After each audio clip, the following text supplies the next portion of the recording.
Welcome to Uriah Heep, the Magician's Podcast.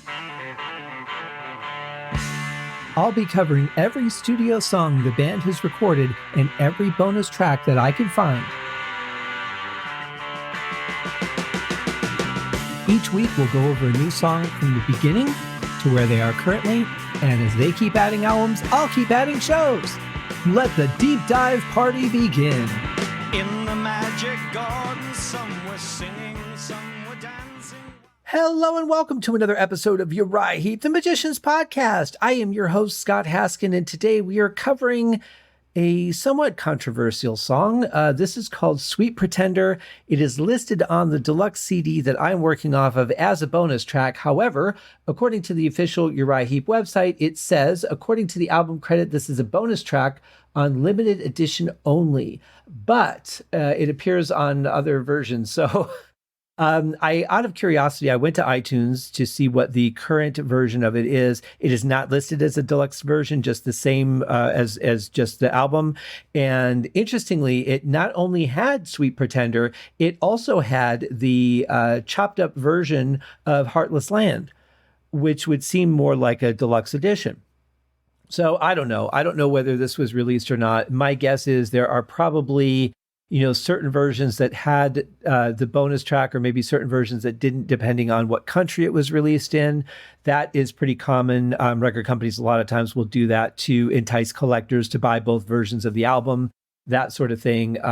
People in Japan, maybe, for example, that didn't have the bonus track would then also buy the American version because then they got the bonus track that they didn't get to hear on their version of the album. That kind of stuff went on all the time. I don't really know if that goes on as much today because album sales are a little bit different now than they used to be. But in any case, that's the case here. It is listed as a bonus track. It doesn't actually seem to be.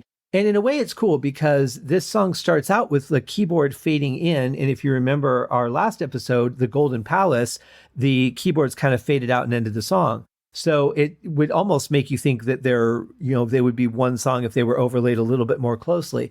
But in any case, let's check it out. Here is, I also want to point out that this is kind of a bittersweet episode because this is the last song that we get with our great longtime drummer, Lee Kerslake. Lee had to step down from the band for health reasons. And of course, he is no longer with us. As we all know, it's been a little over a year since he passed. And what was sad for me was I had received his manager's information, Steve, who also managed Ken Hensley and manages Paul Newton. And I had written to Steve that night that I got the address. And I said, hey, I would like to get interviews with all three of these people. I'm starting this podcast, blah, blah, blah. I said, but I have not heard anything lately on what Lee's condition is, so I don't know if he's up to doing an interview. I will leave that up to you. About 2 hours after I sent that, I was on posting something on Facebook, and I saw a couple of messages that said that Lee had passed away. And I'll tell you what an amazing gentleman Steve is. Here's an email coming in from a guy he doesn't know, has no idea who I am, a long, long time, not just client, but dear friend of his just passed away. And he still took a moment to respond to me and let me know that in case I hadn't heard Lee passed away, give me a couple weeks on everybody else, because obviously I've got some things to deal with. And I thought that was such a classy thing to do because, I'm sure he was getting plenty of requests, plenty of things going on. And in the midst of all of this, losing a long-term client and a long-term friend, he took the time to write back this stranger that had requested an interview. I thought that was super cool. And as I've gotten to know Steve over the last year, it's not surprising. He is a total stand-up guy, exactly the kind of person I would want in this business, or any business really, somebody that you can count on, somebody who is going to be there and follow through and keep to their word, will communicate. I mean, the guy is just absolutely awesome. I was really pleased I got to interview him a few months ago. And that is on my other podcast, the Haskincast podcast. That was after both Lee and Ken's albums came out. They sent me copies of those albums and I did reviews of them. But I had an interview with Steve about what it was like to work with Ken and Lee and talk about the albums and some of the songs.